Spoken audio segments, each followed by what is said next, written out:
Inilah dia pilihan skuter untuk mereka yang muka garang tapi dalam hati ada taman. Skuter terbaru daripada M2 Motor Sdn Bhd iaitu Moda Aero E. Yang ini bukannya skuter elektrik tapi ia merupakan sebuah skuter dengan enjin 118cc, 91 HP dan 9.5 Nm.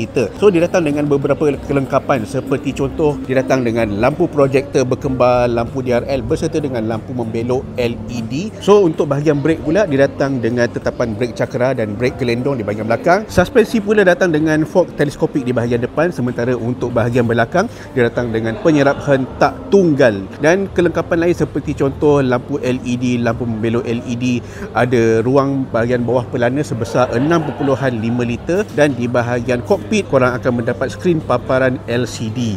Boleh katakan nampak moden di situ. Jadi untuk pasaran Malaysia ada dua warna yang ditawarkan iaitu warna merah terang dan juga warna cobalt blue ataupun warna biru. Harga dia pula bermula dari RM5,189. Jadi korang rasa skuter ni berbaloi tak untuk dibeli? Cuba komen sikit dekat bawah.